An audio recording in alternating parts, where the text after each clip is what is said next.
교회에 빠지는데 영적인 사람이라는 주제로 말씀을 드리고자 합니다. 영적이다. 참 저 사람은 능력 있다. 영적인 사람이다. 하나님의 사람이다. 하나님이 붙들어주는 사람이다. 이런 평가를 했고요. 힘을 가지고 있고 교회에서 높은 위치에 있기 때문에 그는 무조건적으로 영적이다라고 이야기할 수는 없을 겁니다. 그래서 이 고린도 교회가 여러 가지 문제들이 있었어요. 뭐 고린도 전서나 고린도 중서, 고린도 후서까지도 제가 설명을 다 드렸는데 고린도 후서는 이제 고린도 교회가 바울의 중서라는 그 편지를 보고 그들이 교회 안에서 올바른 영적 지도자, 올바른 그리스도인의 삶, 교회를 사랑하는 모습, 세상을 사랑하는 모습, 그리스도인으로 살아가는 어떤 기준들, 이런 것들에 대해서 분명한 가치와 올바른 판단을 하고 나서 그 교회가 참 평안해졌다. 주를 위해서 섬기는 일, 또 주를 위해서 헌신하는 일들이 참 좋아졌습니다. 이런 얘기를 이제 기도를 통해서 전달을 하자 안도의 한숨을 쉰 바울이 고린도 교회가 앞으로 영적인 지도자로서 그 근처에 있는 많은 교회들에게 영적인 지도의 모습을 갖춰주길 원합니다. 그러면서 쓴 게 고린도 후서입니다. 그래서 이 후서 내용을 쭉 연구하고 되돌아보다 보면 이 후서 속에는 정말 보물 같은 이야기들이 많아요. 처음 예수를 믿게 되거나 또 예수를 믿으면서 실망하고 상처 입었던 그런 사람들을 대상으로 하기보다는 신앙생활을 참 오래 해온 사람들이 어떤 기준과 가치를 가지고 그리스도인의 삶을 살아야 할지 얼만큼쯤 하고 신앙생활을 오래 한 건가요? 태어날 때부터 지금까지 김영 집사님은 신앙생활 열심히 했죠? 몇 년 정도 하신 거예요? 40년쯤 하신 건가요? 40년 아직 안 되셨나? 그래요. 하여간 40년쯤 했으면 많이 한 건가요? 적게 한 건가요? 그럼 몇 년쯤 한 게 신앙생활을 많이 한 거고 몇 년쯤 다니고 교회를 섬기면 어느 정도 도사가 될 수 있을까요? 여러분 혹시 그런 생각 해보셨어요? 스스로를 되돌아볼 때 늘 생각하는 게 난 아직 신앙이 모자라서 은혜를 못 받아서 이런 생각들을 참 많이 합니다. 아마 안혜진 고사님도 모태신앙이신가요? 그럼 안 고사님은 거의 70년을 신앙생활 하신 거예요.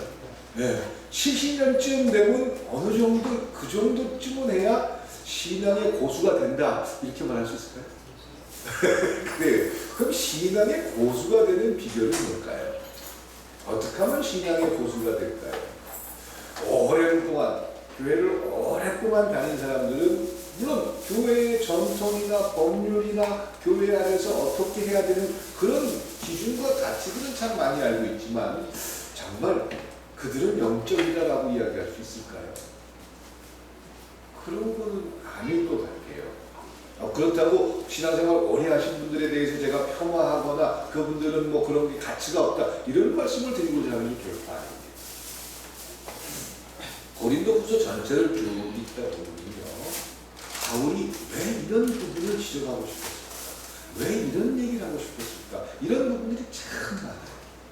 그런데 고린도 중서를 통해서 고린도 교회가 정상화됐다는 얘기를 듣고 정말 마음속에 있는 얘기들을 꺼내놓기 시작한 겁니다. 그래서 고린도후서 뒷부분에 가면 여러 가지 이야기들이 나오는 것처럼 그런 바울의 그럼 그 전에는 그런 얘기를 해도 바울을 이해할 수가 없었던 거예요. 근데 이제 바울의 마음을 알게 되고 또 교회를 어떻게 섬기고 그리스도인의 삶을 어떤 가치와 기준을 가지고 살아야 될지 구별을 하기 시작한 고린도 교회는 이제 그 소리가 들리기 시작한다. 저는 그런 부분에 대해서 영적인 시각으로 볼 수 있어야 된다라는 겁니다. 그래서 영적인 기준과 가치가 과연 뭘까?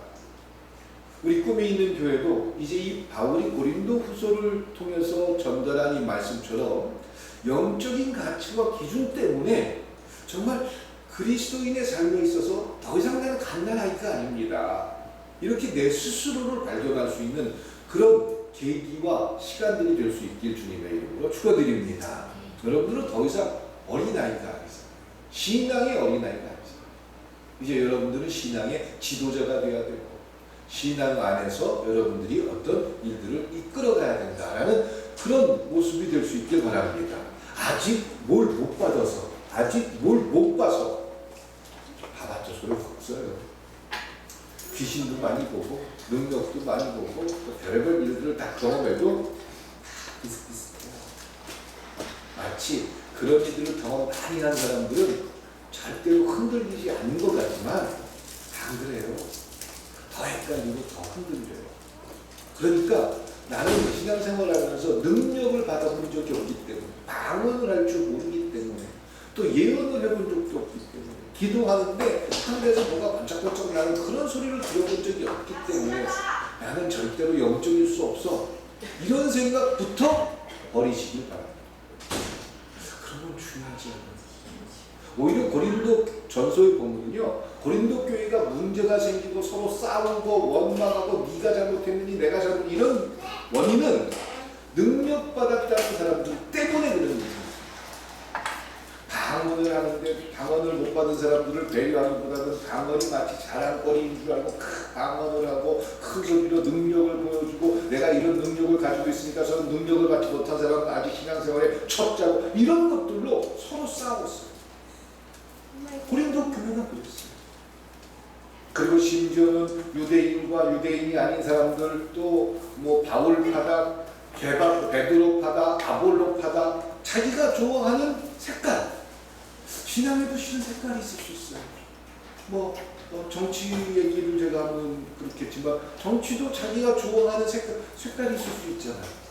마찬가지로 신앙생활도 내가 좀 좋아하는 좀 조용히 앉아서 묵상하면서 기도하는 걸 좋아하는 스타일이 있을 수 있고 또 뜨겁게 막 소리를 지르면서 가슴이 벌렁벌렁해질 만큼 그렇게 매달리는 그런 스타일을 좋아하는 사람도 있어요. 이건 옳고 저건 틀리다. 그렇지 않아요. 조용히 묵상하면서 하나님의 음성을 들을 수도 있고 뜨겁게 열광하면서 하나님 앞에 막 매달리는 가운데 하나님의 음성을 들을 수도 있는 거예요.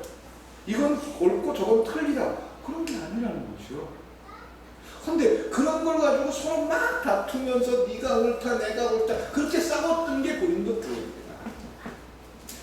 그런 얘기를 바울이 듣고 교회가 이렇게 돼서는 안 되는데 그 싸움이 커지고 그리고 내가 알고 있는 상식과 내가 알고 있는 전통만을 내세우다 보면 가장 중요한 핵심이 빠져요.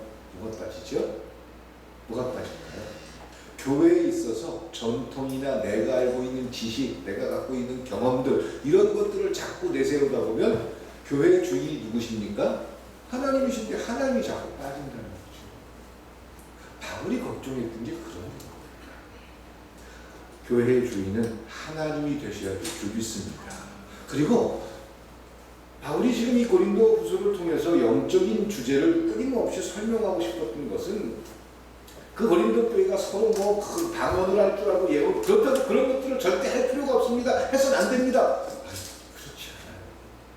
그게 다가 아니다라는 거죠. 방언할 줄 알면 다 끝납니까? 방언을 경험하지 못한 사람은요 이런 기도를 하나님 나 방언만 할 수 있으면요 내가 절대로 하나님 앞에 배신 안 할게요. 근데 신입사에 방언하죠. 방언하고 나서 흔들리지 않던가요? 그래요. 하기 전에는 방언 받기 전에 그것만 받으면 절대로 하나님에 대해서 의심하지 않을 것 같았죠. 그게 무리예요. 그렇다고 그런 걸 받지 말라 그런 게 필요 없다 이런 말씀 드립니다. 그래서 그런 것들이 영적인 기준과 가치가 돼서는 안 된다. 제가 두 가지 말씀드린 겁니다. 신앙생활을 몇 년을 했고 내가 알고 있는 지식이 얼마큼 되고 이런 것들도 나를 오히려 얽어매는 주제가 되지 결코 영적인 부분이 아니에요. 능력과 체험과 이적과 이런 경험들도 영적인 부분에 있어서 전진하지 못하는 걸림돌이 될 때가 많아요. 그러면 오늘 제가 17절과 18절 두 절만 말씀을 드렸는데 17절을 먼저 같이 한번 읽어봅니다. 주는 영이시니 주의 영이 계신 곳에는 뭐가 있다? 자유가 있다. 자, 예수님께서 육신의 몸으로 이 땅에 왔다 하늘나라에 가셨습니다. 이제 그분께서 이 땅에 오신다면 육신의 모습으로 오시겠습니까? 영의 모습으로 오겠습니까? 영으로 오신다는 거죠. 영으로 오신 주님께서 우리를 찾아왔을 때 영적인 사람에게 나타나는 가장 놀라운 첫 번째는 자유합니다. 자유합니다. 참 쉬운 말인 것 같은데 어렵기도 하고요. 이 자유라는 개념이 도대체 뭐예요? 예, 쉽게 설명해 드립니다. 여러분들은 어떤 것들로 여러분들을 속박하거나 구속시킬 수 없습니다. 예수님께서 십자가 못 박혀 죽으심으로 여러분들을 자유하게 해주셨습니다. 더 이상 죄의식에 갇힐 필요도 없고요. 여러분들을 얽어매는, 여러분들이 교회에 봉사를 안 했기 때문에 지옥 간다, 이런 말들은 성립되지 않습니다. 여러분들이 뭘 잘못했기 때문에 하나님이 그 용서해 주는 것을 깜빡 잊어버려서 여러분들은 그 죄 때문에 지옥 갑니다, 이런 말도 성립되지 않습니다. 심지어는 좀 쉽게 접근을 시작하면 교회 다니면서 그 사주팔자라든가 풍수질이라든가 수맥이 통한다든가, 수맥이 좀 또 통하면은 몸이 찌뿌둥하고 안 좋을 수는 있지만 그런 것들이 우리를 지배하게 할 수 없다는 사실을 붙들 수 있길 축원드립니다. 왜? 주의 영은 우리로 하여금 자유하게 했습니다. 더 이상 세상에 힘을 가지고 있는 어떤 세력과 권세도 우리를 더 이상 속박할 수 없다는 거예요. 영적인 사람은 이것을 아느냐 모르느냐에 따라서 시작된다는 거죠. 그러니까 그거야 알죠. 예수 믿는 사람들이 결코 더 이상 그 점을 치러 가거나 그런 것들에 매이지 않는데, 당장 걱정되는데 어떡합니까? 나도 다음 달에 어떻게 될지 걱정됩니다, 이런 얘기 할 수 있어요. 걱정은 다 할 수 있어요. 근데 여러분들은 이제 예수의 영에 의해서 자유함을 누릴 수 있는 사람들이지. 그러니까 어떤 사람이 와가지고 여러분한테 나같은 것 같아, 이 집이 좀 안 좋은 것 같아, 이사 가는 게 좋을 것 같아, 이런 것들에 현혹되지. 그 자리가 좀 안 좋아, 이런 거 물론 풍수지리나 여러 가지 이야기할 수 있겠지만, 하나님이 주인이시고 이미 내 삶에 주님께서 내 삶의 주인이시고 내 집의 주인이시라면 그 주님께서 계시는데 귀신이 함부로 하겠어요? 손 없는 날이라고, 손 있는 날이라고 해가지고 이사한다고 해가지고 귀신이 들어와서 우리 집을 어떻게 무너뜨리겠어요? 그럴 일이 없다는 거죠. 이게 이런 완벽한 자유함을 우리 스스로가 믿을 수만 있다면, 더 이상 매어지지 않을 수 있다면, 우리 부모가 안 좋은 어떤 습관이 있고 안 좋은 그 가문에 흐르는 저주가 있는데 그게 나한테 연결되고 어쩌고저쩌고, 더 이상 그런 거에 매이지 마세요.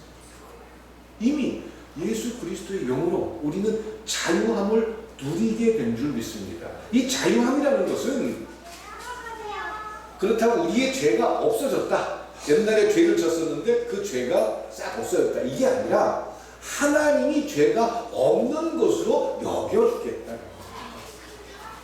그럼 하나님이 죄가 없는 것으로 여겨주겠다라는 약속이 있는데 누가 그걸 가지고 사단이 우리에게 어떻게 하겠습니까? 거기서부터 시작하잖아요.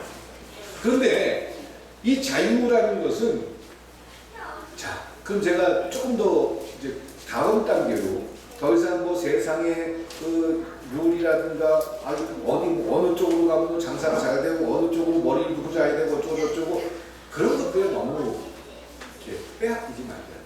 토종교를 보니까 6월달에는 물에 가지 말고 사람을 조심해야 되고 바람 부는 데 가지 말아야 되고, 이런 것도 더 이상 매이지 마세요. 운명론과 저는 상관이 있어요. 당장 내가 어떤 자유한 자로 살아갈 수 있다. 세상의 힘을 가진 귀신이나 어떤 권세도 우리를 어떻게 할 수가 없다는 걸 소망하고 믿을 수 있길 축원드립니다. 그러면 그걸로 끝이냐가 아니에요. 자유하다는 것은, 자, 지난번에 제가 가난한 여인에 대한 얘기를 했을 거예요. 자식이 귀신 들렸다가 이제 예수님 앞에 나와가지고 예수님이 그 여자를 뭐라고 얘기하죠? 개라고까지 표현하죠. 그런데도 이 여자가 그래도 주님께서 저희 아이를 고쳐주십시오 이렇게 매달리는 바람에 참 예수님답지 않은 행동을 했다 이런 설명을 드렸어요. 그런데 그건 예수님답지 않은 행동이 아니라 정말 예수님다운 행동이다. 그 여인을 매료하기 위해 그 여자가 이제 예수님 죽고 나서 후세에 교회가 생겨졌을 때 아이를 데리고 예루살렘 교회에 출석하게 됐을 때 사람들이 저 여자 가난한 여자잖아. 신천지잖아. 근데 여기 어떻게 와?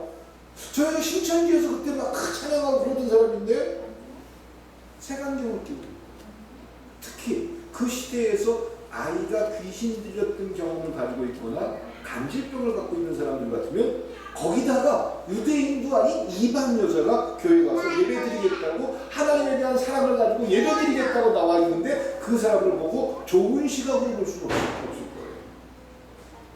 근데 예수님의 세심한 배려는 그 여인을 당신은 개 같다. 개와 마찬가지다. 이방 여자는 개다. 라고 수모를 듣긴 들었지만 그 아주 원색적인 그 말들 때문에 그 가난한 여자가 초대교회에 갔을 때 다른 사람들이 다 그 사람을 맞아.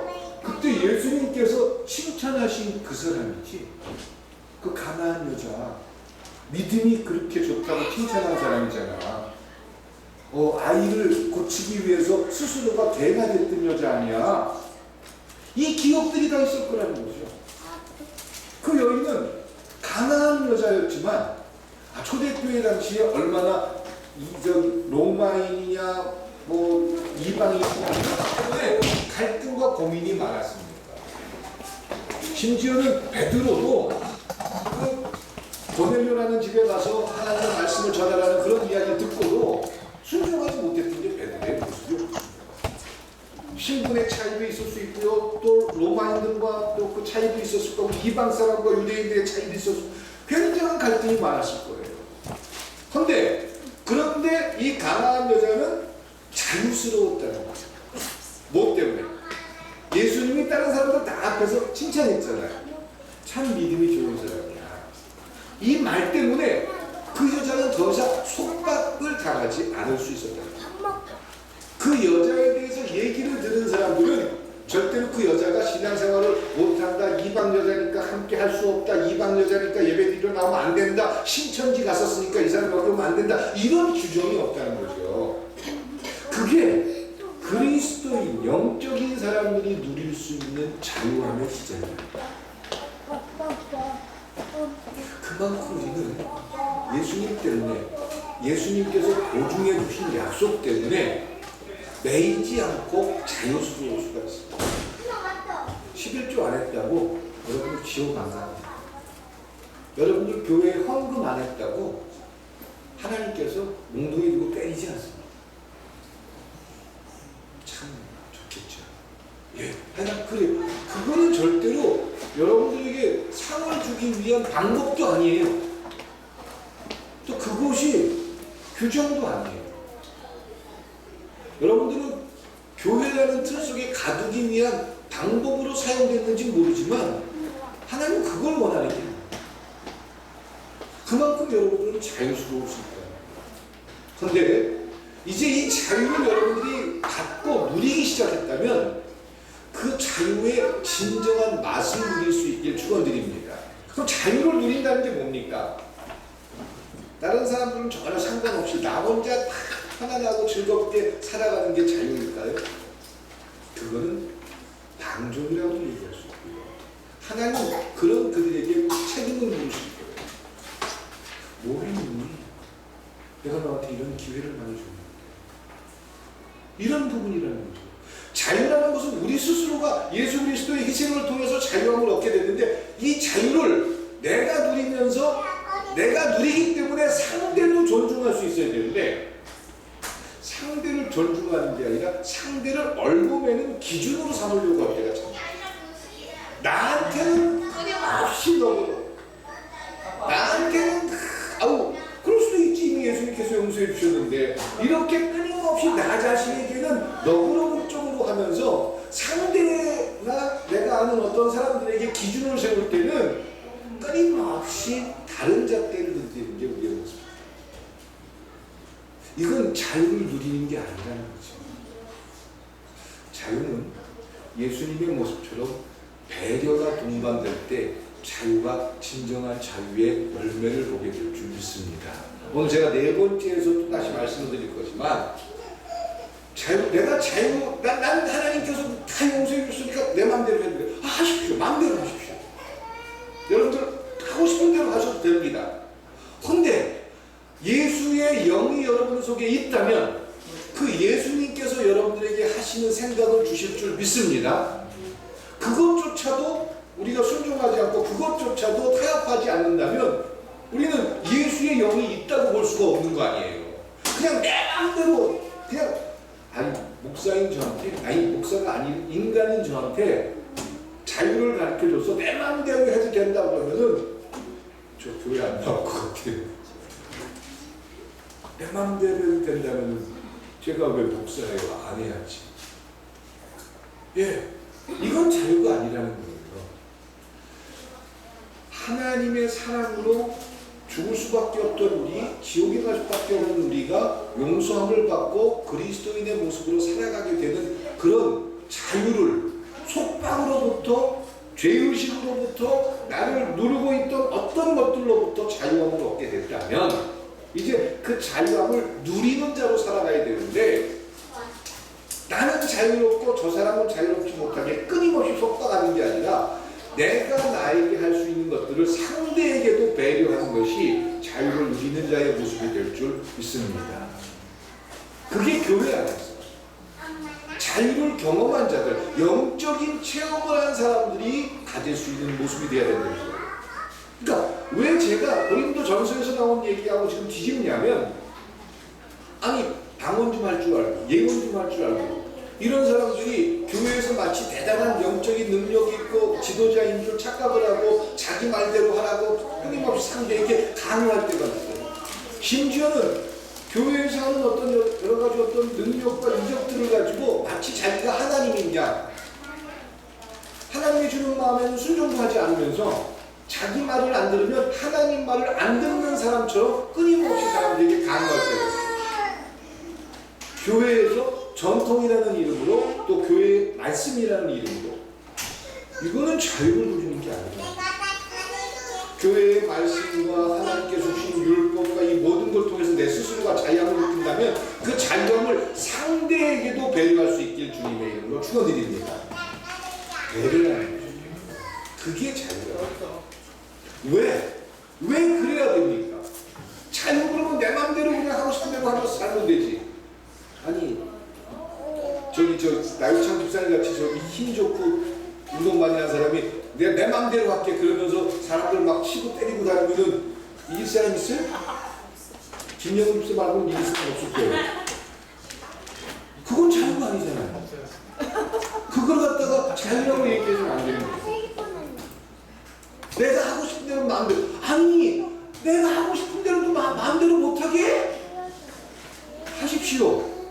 근데 누구의 말을 들으면서 하라고요? 목사 말, 장로님 말, 교회 법? 주님께서 내 속의 주인이시면 주님께서 주시는 생각에 순종하며 살아갈 수 있길 축원드립니다. 주님과 타협하라는 것입니다. 자유를 누리되 주님 안에서 주님께서 내 삶의 주인임을 고백하면서 그 주님과 살아가면서 주님이 주시는 자유를 누릴 수 있길 축원드립니다. 근데 이 주님이 주시는 자유라는 게 우리를 속박하고 어렵게 하고 힘들게 하는 거 그게 아니잖아요. 이미 시작이 우리를 자유하게 해줬단 말은 죄책감으로부터 자유하게 해줬어요. 더 이상 죄에 얽매이지 않게 해줬어요. 우리가 죄를 짓는데도 괜찮아. 내가 용서해 줬잖아. 하나님 내가 목사인데 지금 이러고 있네요. 이거 어떡하죠? 괜찮아. 다 알고 있었어. 너 원래 그래. 너 내가 바꾸려고 얼마나 노력했는지 알아? 이거 저한테 하는 말입니다. 하나님 저한테 이런 말을 몇 번 하셨어요. 지금도 하고 계셔요. 내가 너 바꾸려고 얼마나 노력했는데 야, 너 정말 고집세다. 너 정말 말 안 듣더라. 하나님 죄송해서 어떻게 그래 괜찮아. 그래도 너 변하지 않는 게 있잖아. 날 믿고 있잖아. 그건 그런데 제가 너무 부끄러워서 그렇지. 괜찮아. 그것조차도 알고 나는 너를 목사로 생각해. 그것조차도 알고 나는 너를 용서해 줬단다. 이것이 주님께서 우리에게 주신 자유입니다. 그러면 이걸 나한테 적용을 하면서 다른 내가 만나는 모든 사람들에게도 함께 적용할 수 있길 주님의 이름으로 축원드립니다. 이걸 이용하는 사람들이 있어요.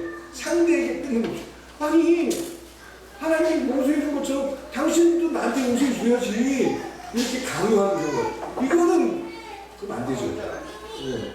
근데 교회에서 그걸 참 많이 특히 또 어떤 사람들한테 그런 말 많이 하면 장로님인데 그 정도도 용서 못하시나? 이렇게 강요를 이거는 자유를 누리지 못하는 사람들이 자유에 속박된 채 잘못된 틀 속에 갇혀서 나타나는 행동이라는 거죠. 이런 것들로부터 자유할 수 있게 축원됩니다. 하나님의 용서합니다. 그 용서가 얼마나 고맙고 감사한 것인지. 그럼 그런 자유함을 누리게 될 때 18절에 보면은 수건을 벗은 얼굴 이건 예로 표현한 건데 좀 이렇게 이 설명할 시간이 너무 길어질지 모르니까 그냥 간단하게 말씀드리면 넓은 시야, 영적인 시야, 보는 눈이 달라진다. 편협한 갇힘 속에 사는 사람들, 쉽게 얘기하면 인생 80, 90을 사는데 요즘은 100세 시대지요. 100세를 사는데 100세만 살면 끝이야. 이 생각을 가진 사람과 인생은 100세로 끝나는 게 아니라 그 후의 삶도 또 있어. 하나님께서는 그 후의 삶도 약속해 주셨어. 이것을 보는 사람과는 전혀 다른 시각을 가지고 있습니다. 전혀 다른. 근데 우리가 살아가는 삶을 가만히 보면 진짜 천국이 믿어지는 거예요. 하나님이 살아계시다는 게 정말 믿어지는 거예요. 이런 생각을 내 스스로가 나한테 할 때도 참 많다. 그래서 영적이다. 하나님 앞에 그리스도인으로 살아가면서 우리가 예수님의 말씀을 통해서 끊임없이 갖춰야 할 모습은 시야입니다. 그러니까 세상의 틀에 갇힌 채 내 생각에 빠져버리고 하나님이 계시다라는 걸 잊어버리지 않아야 된다는 거예요. 내 가정에, 내 삶에 하나님이 함께한다. 이 생각을 자꾸 잃어버려요. 저는 잃어버리고 싶을 때가 종종 있어요. 하나님, 나도 목사인데 못 참겠어요. 한 번만 눈 감아주시면 안 되겠어요? 나 욕이라도 한번 하게. 그 산속에 올라가서 욕할 때도 있고요. 솔직히 좀 그런 마음을 가질 때도 있어요. 근데 저는 그럴 때 이런 얘기를 해요. 하나님한테. 하나님, 눈 좀 감아주세요. 정말 죽겠어요. 근데 우리가 살아가는 삶에서 하나님이 모르고 있다고 생각하지 말아주시길 부탁드립니다.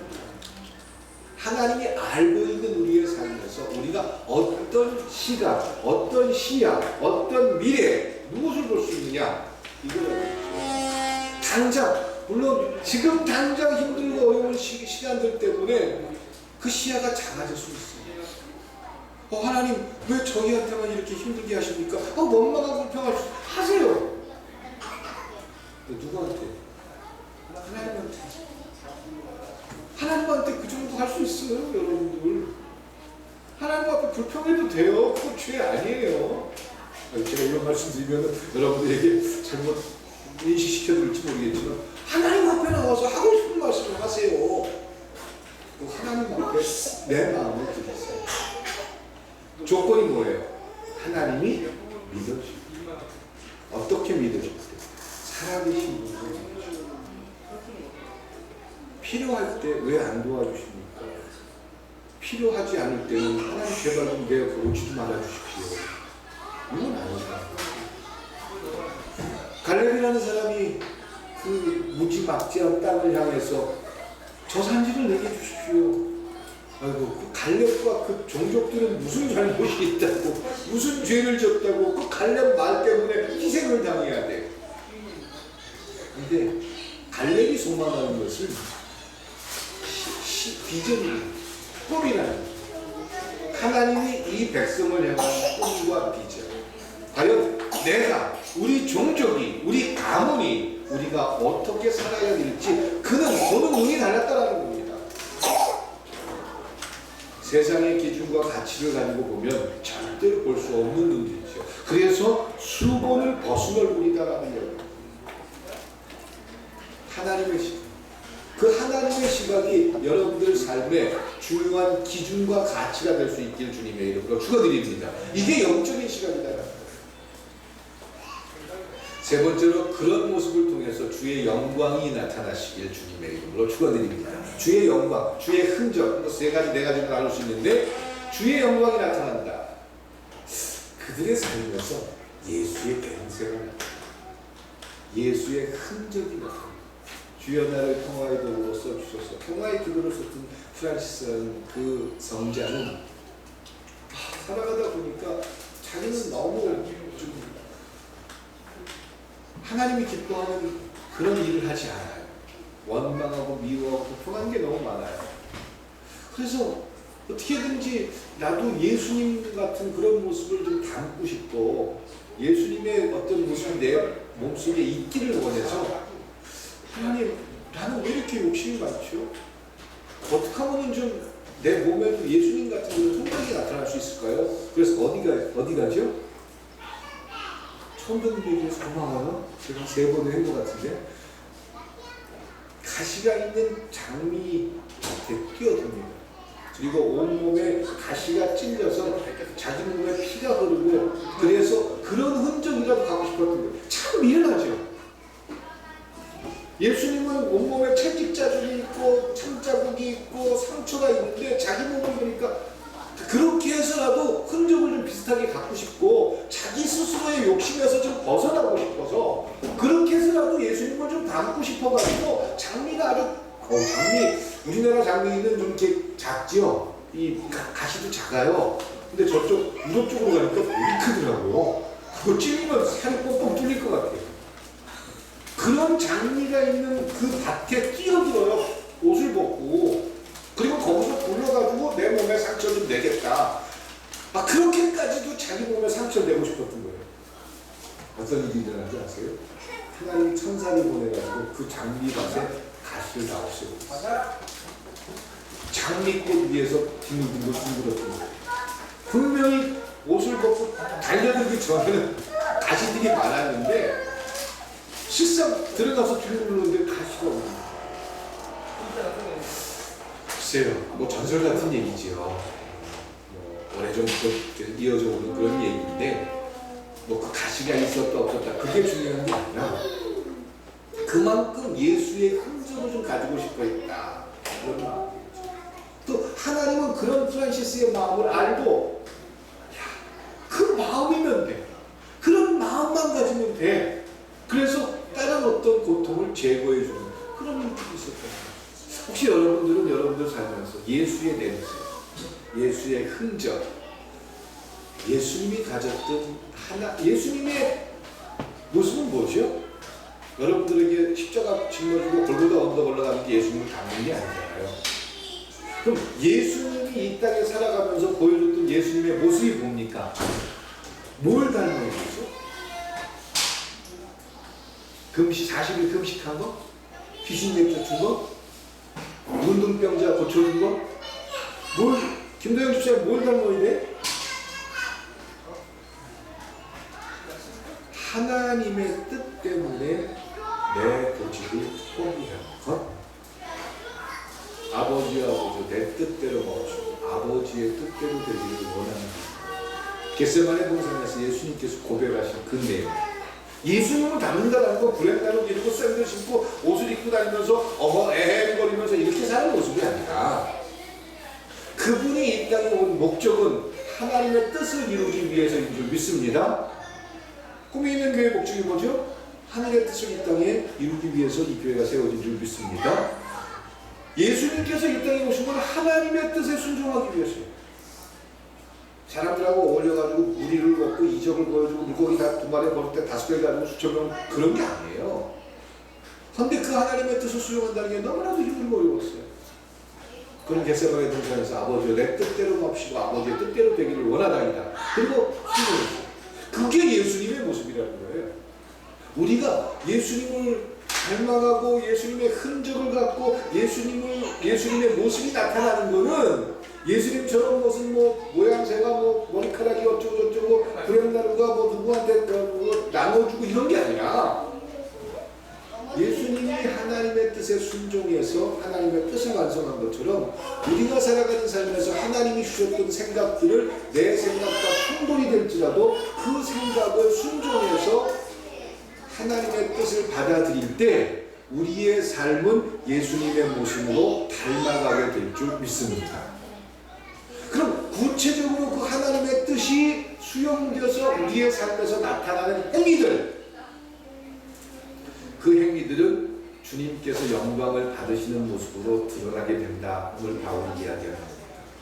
그럼 좀 더 구체적으로 하나만 더 말씀드리면 그 예수님을 닮아가서 하나님께서 영광을 받으실 만한 일들이 나타난 우리의 삶의 모습은 뭐가 있을까?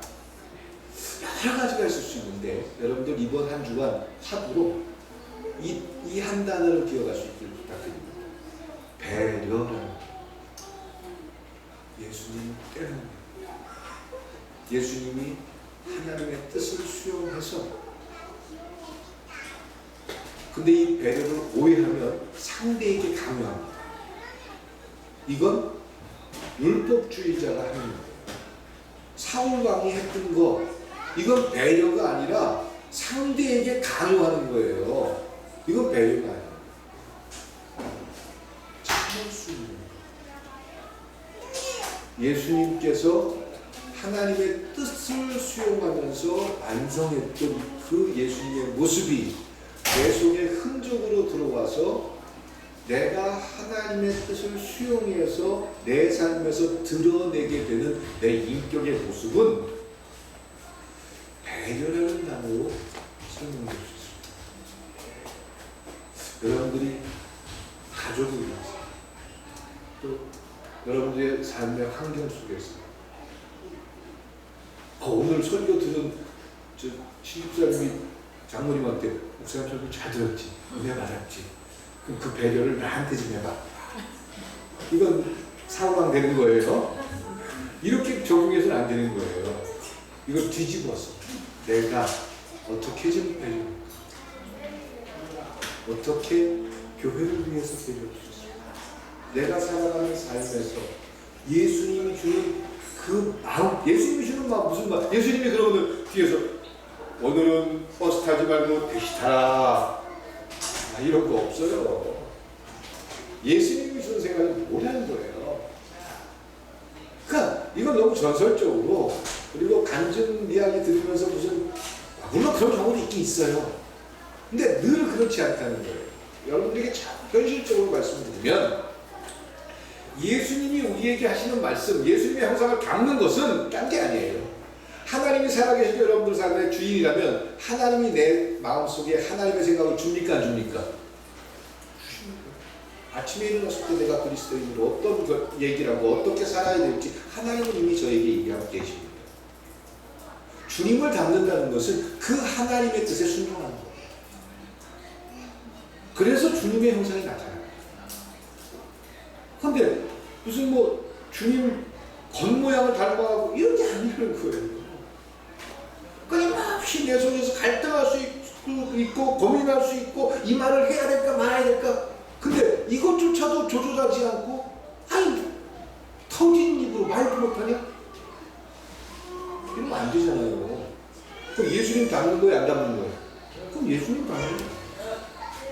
예수님도 자기 하고 싶은 대로 하고 싶은 말 다 해봤을까? 그럴 수 없었을 거예요. 왜? 하나님이 주는 하나님의 생각 때문에. 그래서 예수님께서는 그런 것들과 끊임없이 충돌하고 갈등하면서 새벽마다 기도를 했던 거예요. 기도는 그분의 시작입니다. 나는 오늘 새벽 기도 30분 했으니까 나는 이제 충분히 영적인 사람이 됐어. 그게 영적인 사람이 아니에요. 그 과정 속에서 하나님의 뜻이 수용되고 예수님처럼 내 삶에서 그것을 적용하고 그 적용한 모습 때문에 드러나는 흔적, 프란시스처럼 뭐 상처가 나가지고 다시 찔린 그런 게 아니라 내가 누군가를 지금 배려하더라. 내가 꼭 이렇게까지 알았습니다. 이게 제 과정이고 하나님께서 저를 향한 이유는 수용하고 나가야지. 그래서 하나님께서 영광을 받을 수 있도록 소망합니다. 이게 배려라는 것이죠. 이걸 오늘 고린도 교회에 바울은 설명하고 있습니다. 그 예수님의 배려가 가난한 여자가 초대교회에 왔을 때 전혀 걸기적거리지 않고 어느 누구도 그 여자를 내쫓지 못하고 어느 누구도 그 여자를 손가락질로 할 수 없게 만들었다는 거죠. 얼마나 멋진 거예요. 여러분들이 그 가난한 여인이었다고 생각해 보세요. 지금 이제 아이가 귀신 들린 거에서 났어요. 그 아이의 손을 붙잡고 이제 교회에 왔어요. 그 초대교회 예루살렘 교회겠죠. 거기에는 유대인의 복장이 따로 있고 이방인들의 복장이 따로 있고 로마 사람들의 복장이 따로 있고 아마 유대인들이 저쪽에 앉고 로마의 높은 사람들은 저쪽에 앉고 그랬을 거예요. 이방 여자는 감히 들어오지도 못했을 거예요.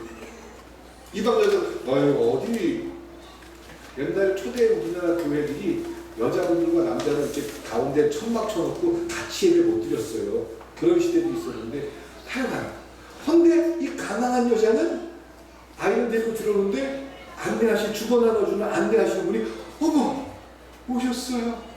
아이고 아마 베드로라든가 그 당시 목사들이 뛰어왔어요.